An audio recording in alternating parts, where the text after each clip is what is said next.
What is up, everybody? Welcome back to another video. In today's video, we are here to talk about the Detroit Lions positional coaches as they held some press conferences, and today we are going through the biggest takeaways. So let's get it started. Way up, we're going to bite a kneecap off, and we're going to stand up, and then it's going to take 2 more shots to knock us down. And on the way up, we're going to take your other kneecap, and we're going to get up, and then it's going to take 3 shots to get us down. And when we do, we're going to take another hunk out of you. Before long, we're going to be the last one standing. Yes! He's a goat! Oh, there's nobody! Stop back in here and bring this up. According to Michigan Governor Whitmer, we're going to have fans this season. So basically, by July 1st, the idea is we're going to have 100% capacity to these sporting events, indoor, outdoor. Now, there is some things to this. It's not set in stone. We've seen last year things can change, dates and stuff like that. It is set for July 1st, which is well before the season, which is good that it's set early. And also, the fact that venues like Ford Field can put their own restrictions on things, like masks, like you have to have the vaccine. Like, there's things that they can do, but we've seen a lot of these things, restrictions being taken off. So we'll see. But as of now, Nick Williams put on Twitter that, hey, we're supposed to have fans this year, which is awesome because I want to go to some football games last year. Like, come on, man. I'm trying to go to some games. I don't know. Are you trying to go to some games or what? And also, I want to do a ticket giveaway at some point, but I'm not. I want to make sure that we have fans, in the game. So this is great news. We'll see how this progresses, but it is a really good start this far out in the offseason because it means there's a lot of time for things to change, but it also gives us a lot of time to figure it out. Before we get too far in this video, got to give a shout out to the comment of the day. This comes from my man, Mike Hilton. He's got the emojis going. I see you, Mike. He's a member, so he's got the cool emojis. Those emojis do look fire. You're not wrong. I love it. Spam those emojis if you can. Do it in the comments, right? Calm down. So I want to give a shout out to our 2 newest members. Mike Hilton is now a member. He is an all-pro member. Mike, what's going on, my man? Appreciate it. And also, Cecil Badiesel is a Hall of Fame member. Welcome to the Hall of Fame. How you doing? Hey, welcome to the Hall of Fame. Cecil Badiesel, that's catchy. I see that. Hey, that sounds like a song, like Cecil Badiesel. That cost of diesel is expensive, man. The outro hasn't updated yet. I'll probably do that like weekly, so just keep that in mind. But welcome everybody to a video. Glad you guys are here. Yes, we're back with another one of these videos. We've done videos like this for Dan Campbell and Brad Holmes, but today it's about the positional coaches. So the offensive line coach, the receiver coach, things like that. The positional coaches, as they give us some more detail, specifically on their personnel groups. Now, if you guys want to see the full press conferences, I saw them on DetroitLions.com. But today is just the main takeaways, like the main points that I took away from what they said. Some of this we already touched on, specifically Todd Walsh, the defensive line coach. Some of his biggest takeaways, we did the video yesterday about the Lions defensive scheme, and it was a lot of what Todd Walsh said, a little bit of what Mark DeLone also said. So I'm not including that in this video because I don't want to just repeat the same thing. So if you guys want to go check out yesterday's video, go for it. We talk a little bit about Todd Walsh and Mark DeLone. There is a couple of Mark points in here, but there is no Todd Walsh. I do have some pretty big notes from a lot of these positional coaches. I try to get like one each at least, but I think there's some really interesting nuggets they gave us on their personnel groups. Now, it's still very early. We just got done with rookie minicamp, so there's not a ton that we have here, but some interesting insight from some of these guys. And plus, some of these guys we just haven't got to hear from. So it's like, it's kind of nice to just hear from them and kind of hear them, see their personality. And I got to say, a guy like Aubrey Pleasant, man, I love this dude's vibe he's giving off, man. He's giving off a cool vibe. I don't know what it is. But anyways, let's just get right into it. We're going to start off with Dom Capers first. This is the first one I watched. Into Detroit as like a defensive assistant, helping out the defense here. And he talked a lot about Aaron Glenn, who is the Detroit Lions defensive coordinator. Now, he actually coached Aaron Glenn back with the Houston Texans. He talked about how good Aaron Glenn was. He said that there was a game against Pittsburgh where they had 53 total yards of offense. They scored over 20 points and beat Pittsburgh, who was the playoff team. Aaron Glenn had 2 pick sixes in that game. He gave the answers that I was expecting to hear from Dom Capers. Capers is an aggressive coach. It's his background, and he's done a lot of good things. I mean, it kind of tailed off a little bit towards the end with the Green Bay Packers, but he's done a lot of good things if you look at his full resume. When we hired him, we did a breakdown. The guy's done a lot of good things defensively. He's really turned things around quickly. So it's nice to have him kind of just as like a senior assistant, someone that has tons of experience helping Aaron Glenn, who's new to this. And it's kind of cool that his old coach is going to be helping him. Isn't that kind of awesome? But anyways, Dom Caper brought up the aggressive style that I was expecting to hear. So I was super excited for that. He actually gave a very interesting answer, though. He brought up quarterback rating and how much that affects winning and losing. He said it's something that I I studied back when I was with the Texans when we were an expansion team. It's something that I've studied is how important quarterback rating is. He said it's a quarterback's league. I think most of us would agree upon that. But he talked about how quarterback rating is usually the biggest differential. The teams with the best quarterback rating to the lowest quarterback rating allowed defensively is the team that, wins a lot of games. And I thought that was a very interesting point. And he's not to say that, okay, you have to have like all these huge numbers for your quarterback, but it's just a differential. Efficient. That's really what quarterback rating is efficiency. Doesn't mean you have to have big plays, just efficient, taking care of the football, and kind of just working the ball down the field, having good, efficient drives. And defensively, getting in a quarterback's face, making him uncomfortable, because it is a quarterback's league. With this quarterback rating efficiency, it's not that necessarily the quarterback has to be just super great. Being able to stay balanced, run the ball, block. And this is something that Mark Riddell will get into a little bit later. We'll kind of tie it into it. Mark Riddell brings this up, how he thinks Goff is in that kind of good situation, because when you listen to Dom Capers, he brings up how defensively you disrupt the quarterback and make him less efficient is by making them uncomfortable. And one way you do that is simply just rush every play we get after him. It's by stopping the run, getting yourselves in those downs. There was times when the Lions couldn't get in those downs because they couldn't stop the run early. So stopping the run, you make them one-dimensional, then you get after the quarterback, and then they're less efficient. Thinks that Aaron Glenn is adaptable so that he's going to be able to fit this scheme to the players. Aaron Glenn has been part of a lot of different defensive schemes, so we know that he can, but we expect to see that 3-4 look. Again, go check out yesterday's video if you guys want to see more detail on that. Is a type of player that you want to get, which I think is so important for a guy like Jelani Tabai. He's getting quicker. He come in great shape. That's what Mark DeLone said. That's why they got the certain 2 defensive linemen they wanted. There's a type of player that they want, but there is adaptability within this defense for Aaron Glenn. Not about the aggressiveness that I love to hear. Getting in a quarterback's face, getting pressure on a quarterback, how important that is. Dom Capers, I'm expecting him coming in to make this defense show more aggressiveness, getting after the quarterback a little bit. And that's why we could see some one-gapping schemes, just trying to get after, trying to get downhill, make the quarterback uncomfortable. And I think that was kind of his main message here, as well as his background with Aaron Glenn. So definitely what I was expecting to hear from Dom Capers. Aubrey Pleasant. Man, Aubrey Pleasant, that's the kind of guy you want to get coached by. I can just feel it from watching him. The guy's energy is great. He has such a positive outlook. The vibe that he's just giving off is awesome. And Aubrey Pleasant, I thought his answers were great as well. He was asked why he came to Detroit. Why did he decide to come to Detroit? And he said there were 3 reasons for it. Number 1, he was getting a promotion. It's a higher level of job for him. He is now the entire secondary coach. So safeties and cornerbacks is what he's in charge of. Kind of what Aaron Glenn's job was before he came to DC. So it's a promotion for him, number 1. Number 2, his home is basically, he's from Flint, Michigan.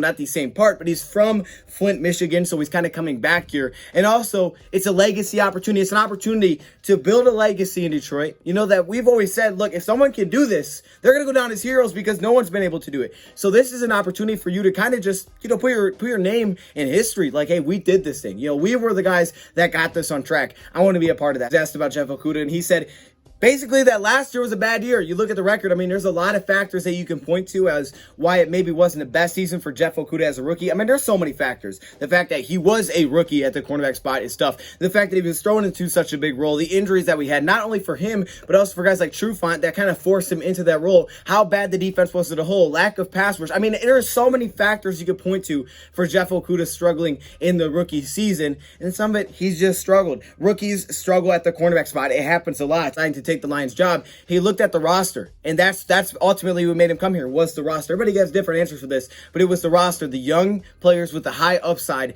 Because if you look at what Aubrey Pleasant has done, let's specifically focus on the safety position for teams like the Rams, and he's brought it up as well. Everywhere I've been, we've struggled, right? I came into Michigan, they were struggling a bit, and then we kind of took off. He was there for a couple years with Michigan, and he was there in 2011, 2012, and we know those were 2 solid years with Michigan with Denard Robinson. Then he brought up when he was with Washington, the Redskins then, now the football team, how they kind of turned things around, and the same thing with the LA Rams, right? The LA Rams were not the team that we think of now when he got there. So he's been a part of this where things were bad, and then he was a part of picking it back up.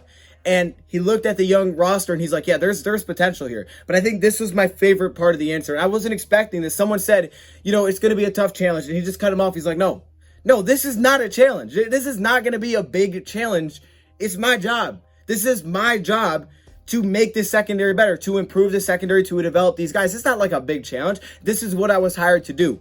And I thought that was just such an awesome answer. He's done it before many places. I'm super pumped for Aubrey Pleasant, specifically with the safety spot. You look at our secondary as a whole, cornerback, safety. You got Okudah, you got Omani, you got even Cornelder can be thrown this. You, of course, got the rookies. You got Melly now. Michael Ford's still young. You look at the safety spot, Tracy Walker, Will Harris. How many UDFAs? You have so many guys that are young in this secondary. You don't really have veterans in the secondary right now, right? You have Dunbar, but you don't really have veterans there. I mean, look at the safety group. They're all young. So it is an opportunity to develop a lot of these guys. And when you see the success he's had doing things like that in the past, specifically with the Rams, what I took a look at, he has just developed some monsters in the back end. So I'm super pumped for Aubrey Pleasant. And honestly, I'm not shocked about that, because when you see his attitude, and he gave a similar answer like a lot of these guys have, is that coaching players differently, coaching based on their personality. Everybody's personality is different, coaching them a little bit differently, but also at the same time, you know, coaching them hard, but coaching them differently based on who they are. So it's something he's going to have to learn, but I love the fact it's not a challenge. You know, this is my job. This is what I'm supposed to do. Mark DeLone, the linebacker coach. And I know I have tons of notes here because we talked about it, right? Jelani Tavai,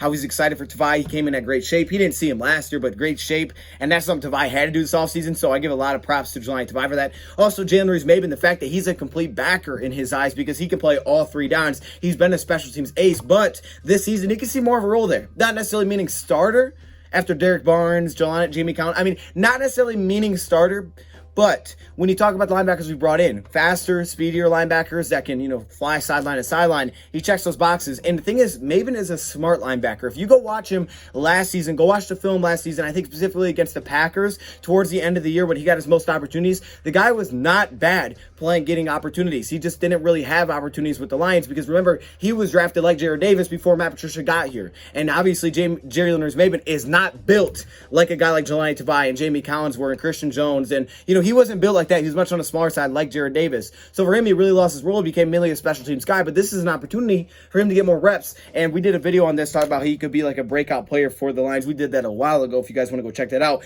But I want to focus here on Derek Barnes. Derek Barnes checks those boxes as well. The Lions wanted to get faster. They got faster. How fast did he place on the field? He said that Derek Barnes really started to, you know, get it going as the season went on for Purdue. The thing is, Derek Barnes has only played off-ball linebacker 1 year, and that was last year with Purdue. I mean, he was a edge all the way up to that point, which I still find fascinating. That 240, he was getting down on the defensive line and, you know, pushing back tackles. It's ridiculous. But anyways, 29 bench press reps at 240 is insane. However, playing off-ball linebacker, it was new to him, so it's going to take some development. But like Dan Campbell said, he's going to be the Mike. He brought it up here, Mark DeLone, that, yeah, he's going to be the Mike. We know about the versatility if we need him to, but he's going to be our Mike linebacker, not necessarily meaning starter, but he could be the starter next season, depending on where Jamie goes and things like that. I think what he brought up, which I thought was a very important part, and I completely agree with it, is that the one spot, you know, where you could really use development, you know, he's young, there's a lot of things that can use development, is vision. And I agree with that completely. I thought his vision was kind of inconsistent as a linebacker. When we did the film video, I was like, he's kind of on and off here, but it's a new spot for him. Off ball is new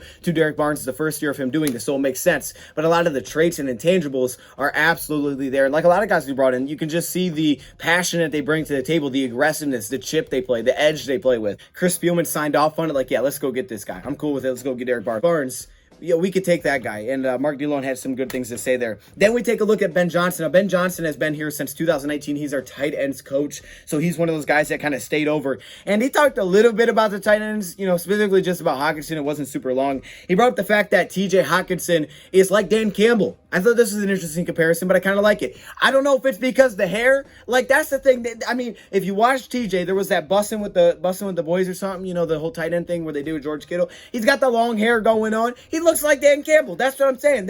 And they're both tight ends. I mean, I can see the comparison. It's a legit comparison. But he did say that TJ Hockenson and Dan Campbell are alike. You know, these are guys that want to have fun. He said he's had a lot of fun in the offseason. At first, I was like, oh, snap, what does that mean? Is he getting into trouble? Like, what does that mean? But he has a lot of fun, but when he's on the field, he's going to work hard. He just has that kind of fun personality to him, but obviously once the play snaps from whistle to whistle, he's going to play extremely hard. Very similar to what you get from Dan Campbell. Fun guy to be around, but he's super competitive. So we compared those two, of course, being tight ends, and they said that Hawk has a lot of meat left on the bone. This guy can really improve.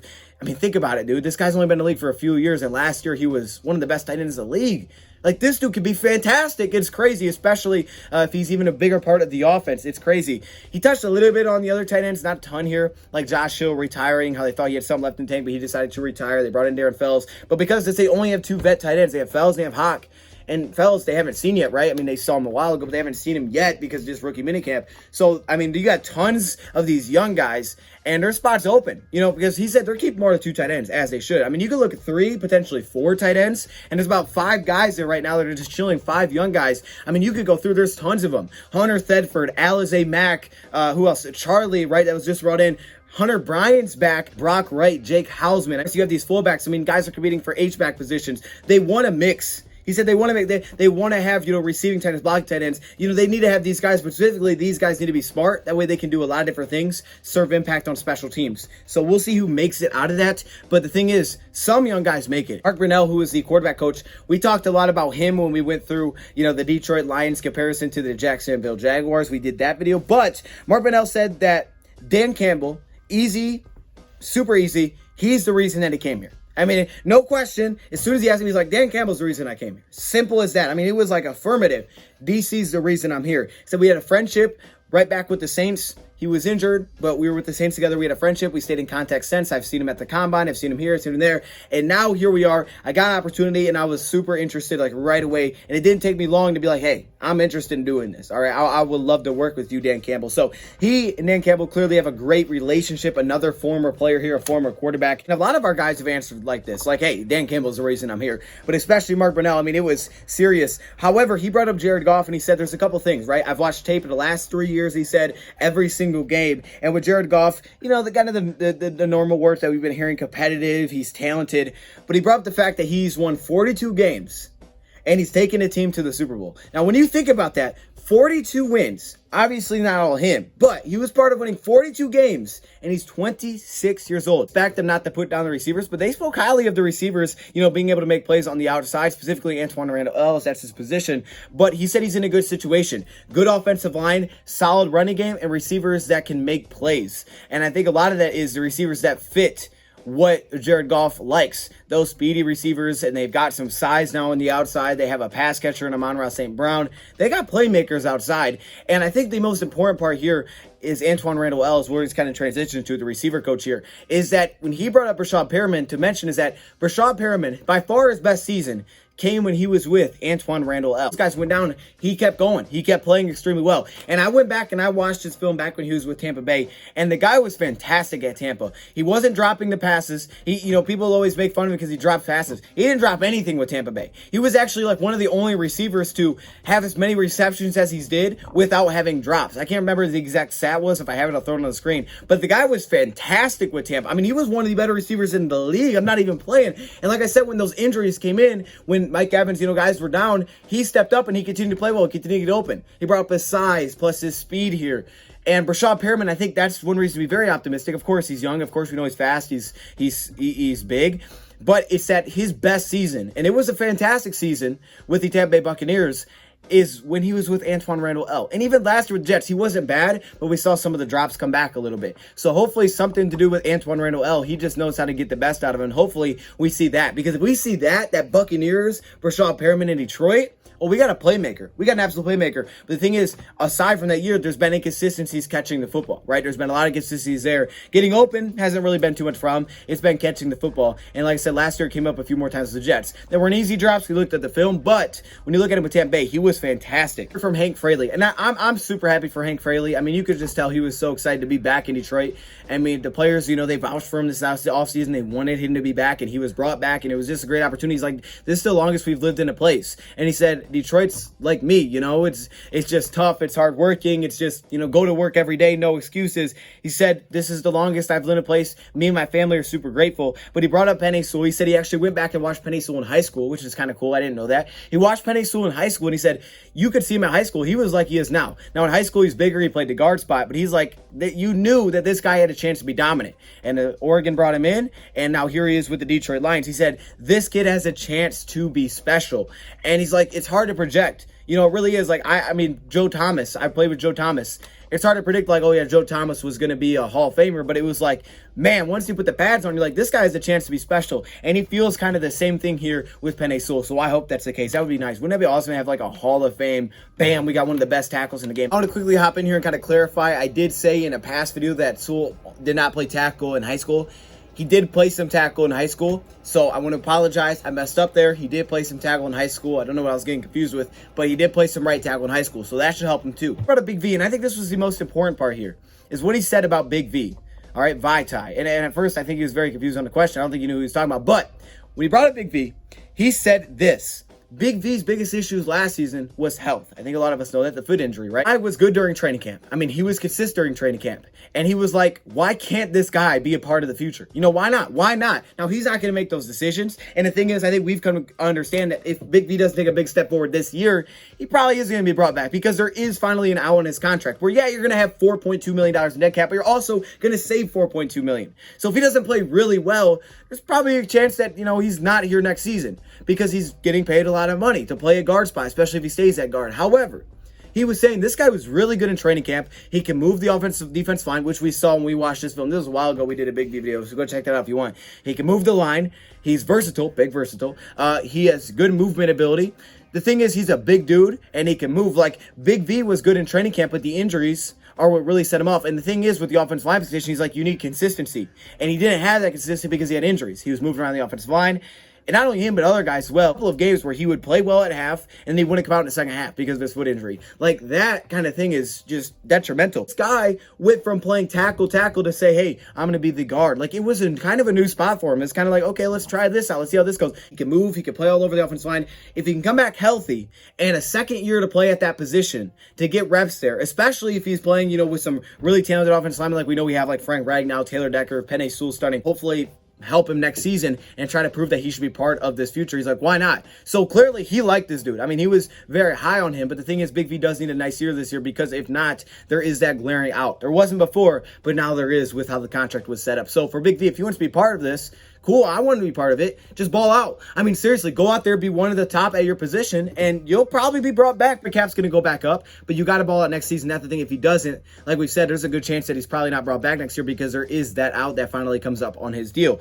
But I am super happy to see, excited to see Big V. Hopefully he can stay healthy. That's the thing. The offensive line, like a lot of positions, were just a mess last season, and him going to guard was a little bit new for him. And again, he focused on pad level. He was so focused on pad level, and I think when we did our summer film videos, I'm like, man, I've noticed how important it is to stay low. Hand placement, like how important these things are as you continue to watch the line film. It's like when they have success, they stay low, they get good hand placement. And when you hear him, he's like, it's all about pad level. We bring it up for years. I mean, it's always we bring up. 10 years down the road, we'll be saying pad levels we bring up. There was a shirt that they said pad level on it. I mean, that's what it's about. So I just thought that was kind of cool because we've done some film videos and we brought that up a few times. But we'll see with Penei Sewell. He just needs to have a big bounce back here. So we heard from some assistant coaches. I think some answers here were really cool. Again, I didn't go into Todd Walsh because we talked about him a little bit yesterday, a little bit of Mark DeLone as well. We've done a video on Big V in the past. If you guys want to check that out, our film video on Big V, I think that was a pretty cool one. Excited for the season. I mean, I just love the energy. You can just tell, like, these guys are all excited to be here. There's good relationships. They're all former players. The competitive nature is there. People keep bringing it up. I think Dom Capers brought up